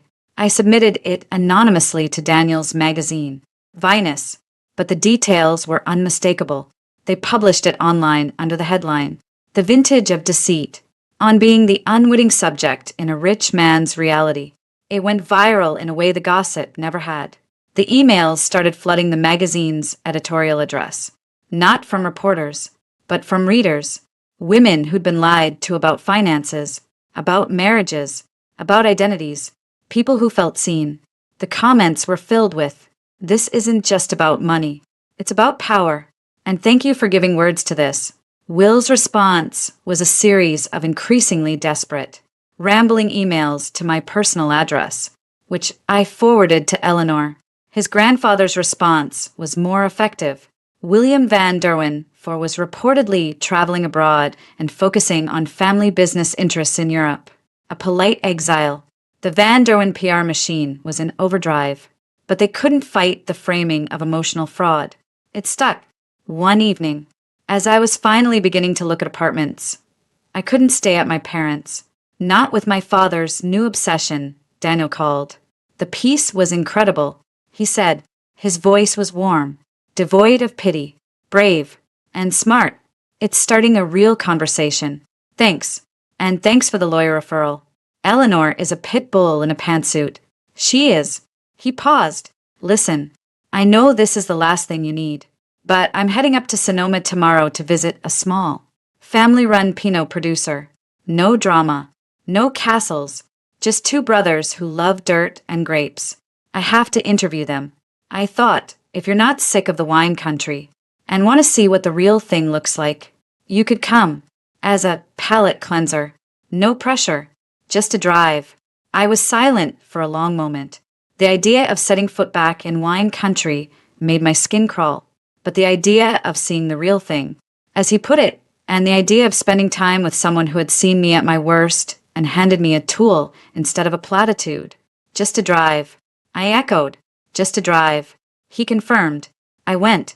We didn't talk much about Will. We talked about soil composition, about the struggle of small growers against the conglomerates, about the difference between terroir and branding.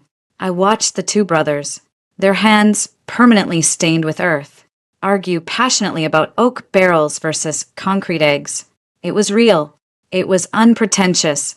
It was the anti-silver oak veil.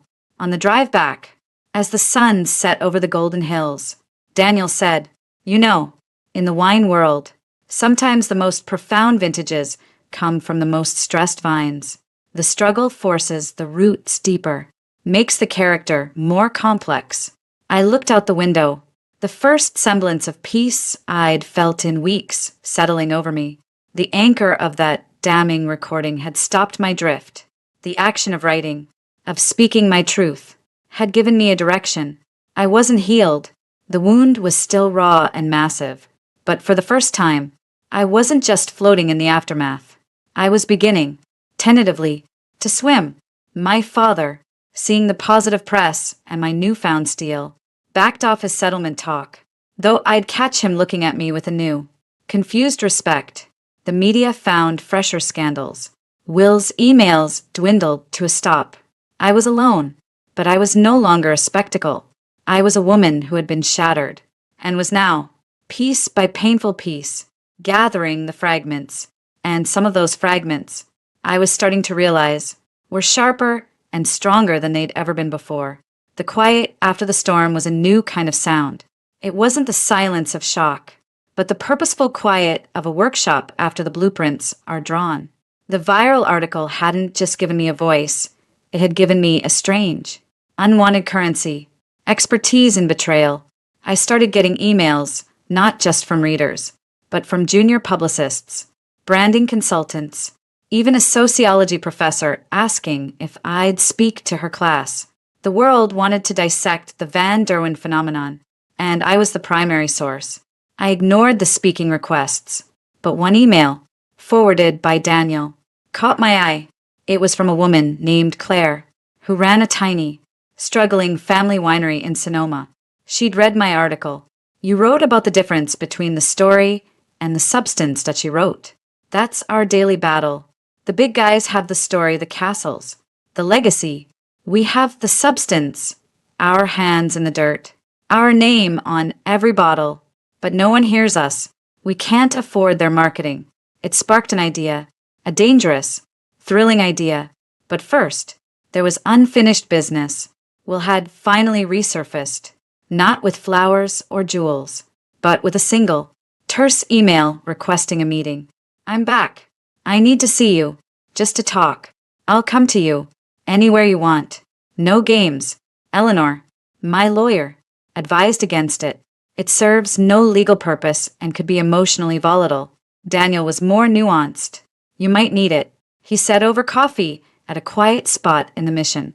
Not for him. For you. To look the ghost in the eye and see that it's just a man. A flawed, stupid man. I chose neutral ground. A public park in Sausalito. On a bench overlooking the bay. It was a gray, windy day. I arrived first. I wore no armor. Just jeans and a sweater. I wasn't trying to impress him anymore. He arrived on foot. Looking thinner. Older. The easy charm was sandblasted away, leaving something raw and anxious. He didn't try to hug me. He just stood there for a moment. You came, he said. I'm here. You have 20 minutes. He sat on the far end of the bench, a careful foot of space between us. The wind whipped his hair. I read your article. He began, his voice rough. It was brutal and fair. I said nothing. I was sent to Tuscany. He continued, staring at his hands, to oversee a new import venture. It was exile. My grandfather, he's not angry about what I did to you. Not really. He's furious I got caught, that I made the family name a laughingstock in the wrong circles. Your article, that emotional fraud line, it got under his skin. It's bad for business. Good, I said, the word flat. He flinched. I deserve that. He took a deep breath. I'm not here to make excuses. There are none. I'm here to say you were right. About everything. It was a game. A selfish, arrogant game. I convinced myself it was a quest for authenticity, but it was just a costume party. And you? You were the only real thing in it. And I ruined that. He finally looked at me, his eyes haunted.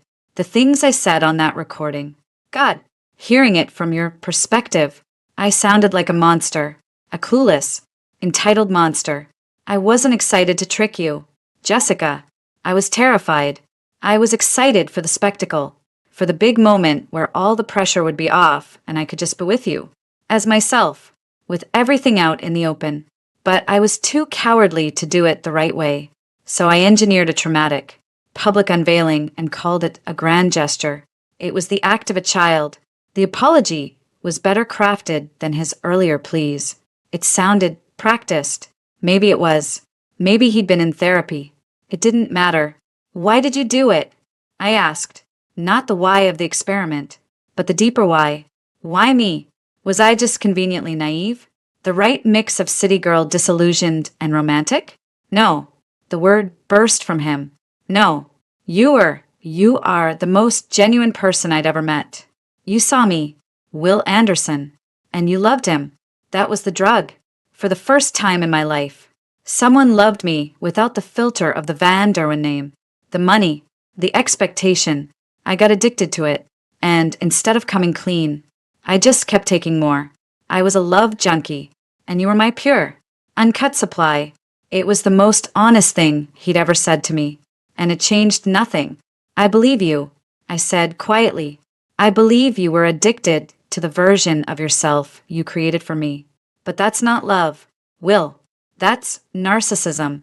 You loved the reflection, not the person holding the mirror. He looked like I'd struck him. He nodded slowly, his shoulders slumping in defeat. I know that now. He paused. He's cutting me off. You know, grandfather, not completely, but the leash is very short. The heir title is on probation. He's talking about putting the estate in a trust, bringing in professional management. My little experiment cost me my birthright. A part of me, the part that had loved the humble farmer, wanted to feel sympathy. The larger, harder part felt only a cold justice. You gambled with my heart and lost your inheritance. Seems like the stakes were appropriately high. A harsh, humorless laugh escaped him. Yeah, they were. He stood up, shoving his hands in his pockets. I won't bother you again. I needed you to know that I am sorry.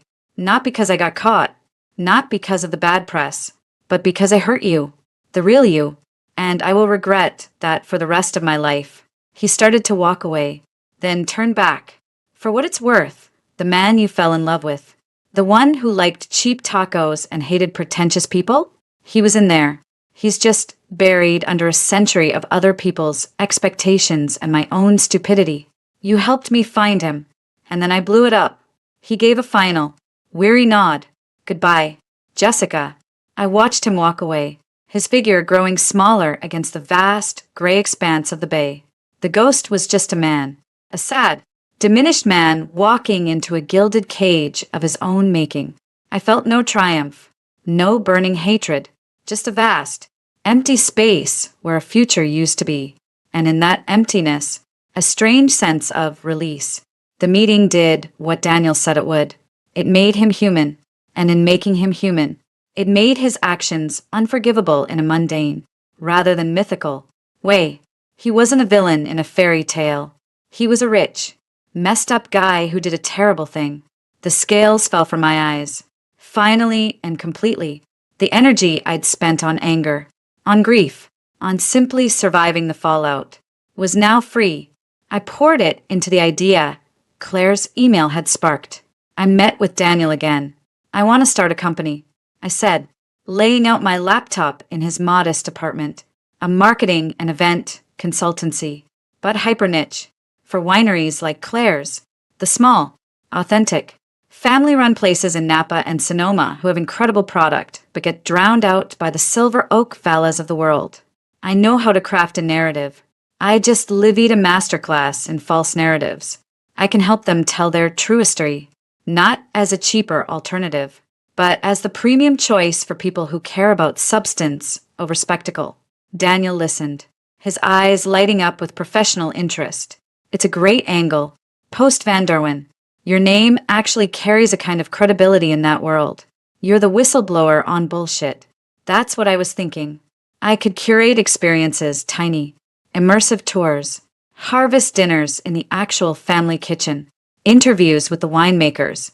No castles, no faux European grandeur, just dirt, passion, and good wine. And I could write the content, Daniel said, leaning forward. Profiles, the stories behind the labels. My magazine would probably commission some of it. We could partner. We, the word hung in the air, charged with new possibility. We spent the next few weeks building a business plan. I used the last of my savings and a small, fiercely defended loan for my mother, my father, seeing a legitimate business venture, offered money I refused, to secure a tiny office space in Healdsburg, in the heart of Sonoma. I called it Root Vine Collective. Our first client was Claire. We didn't redesign her label. We filmed her 70-year-old father explaining why he still handpicks a certain row. We wrote copy about the glacial soil that made their Chardonnay taste like wet stones and lime. Daniel published a piece in Venus titled, The Quiet Revolution, Finding Truth in a Glass.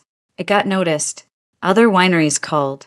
6 months after the park bench, I was in my office, scheduling a harvest luncheon for a 3-generation Zinfandel producer. When my phone buzzed, it was a number from New York. Forbes, they wanted to do a short piece on entrepreneurs turning personal brand crises into business opportunities. I laughed. A real, unburdened sound. I agreed. When the reporter asked about my inspiration, I didn't mention Will. I talked about Claire. I talked about the difference between a brand and a legacy. I talked about roots. After the call, I leaned back in my chair. Through the window, I could see the sun setting over the vineyard-covered hills, painting them in shades of gold and purple. This wasn't the life I'd planned. It was harder, lonelier in many ways, and built on the ashes of my old self. But it was mine, forged in fire, shaped by my own hands. The ghost of Will Anderson, of William Van Derwen IV, no longer haunted me. He was just a footnote in the origin story of a woman who finally learned how to trust her own taste in wine and in life. The reckoning was over. The rebuilding had begun. 6 months after the Forbes article, Root Vine Collective wasn't just surviving, it was thriving. Our client list had grown to a curated 12 wineries, each one a gem of authenticity. We didn't do ad buys, we crafted stories. We hosted dinners for 50, not 500, where the winemaker sat at the head of the table and told stories of failed vintages and lucky breaks. My past, once a source of shame, had become an odd credential. I was the authenticity litmus test. If I believed in a story, so did our discerning clientele. The phone in my Healdsburg office rang. It was Daniel. You're coming to the Taste of Terroir event at Les Jardins tonight, right? Les Jardins was a stunning, modern event space at a small, prestigious winery we'd just signed. I have to. I'm hosting the damn thing, I said, smiling. It was our biggest event yet, a walk-around tasting featuring all 12 of our wineries. A statement. Good. Or something that says I built this, not I survived that. See you there. I did. I wore a simple, emerald green dress that spoke of confidence, not cost. As I moved through the elegant, lantern-lit courtyard of Les Jardins, a sense of profound calm settled over me. The air hummed with genuine conversation, not the networking drone of that long-ago tech mixer. Here, people talked about malolactic fermentation and rootstock, not IPOs. I circulated, greeting the family winemakers by name, introducing guests. Jessica, over here. It was Claire, waving me over to her table. She was pouring for a sommelier from a Michelin-starred San Francisco restaurant. Jessica is the secret sauce, Claire told him, beaming. She made people listen. Later, near a fire pit, I found Daniel chatting with the elderly patriarch of the Zinfandel vineyard. The old man was gesturing wildly, telling a story about outrunning a wild boar in the 1970s. Daniel caught my eye and grinned, his notebook forgotten on his lap. This was the work. Not spin, not fiction, amplification. The event was a palpable success. As the crowd began to thin, I stole a moment on a quiet terrace overlooking the moonlit vines, a glass of Claire's citrus-kissed Albarino in my hand. This was my life, built on truth, however hard-won. Jessica. The voice came from behind me. I knew it instantly. It was older, wearier, but unmistakable. I didn't turn immediately. I took a slow sip of wine, letting the crisp acidity ground me, then turned. Will stood a few feet away. He looked different. The tan suit was gone, replaced with dark, well-fitting jeans and a simple, expensive-looking charcoal sweater. The entitled gleam was extinguished. He looked grounded and tired. This is a private event, I said, my voice calm, administrative. I know. I'm a guest of the Kerrigans. He nodded toward the old Zinfandel maker inside. I've been a-learning. From the ground up, literally. I manage 5 acres of their old vine plot now. It's part of my probation. So the rumors were true. The heir had been sent to the fields,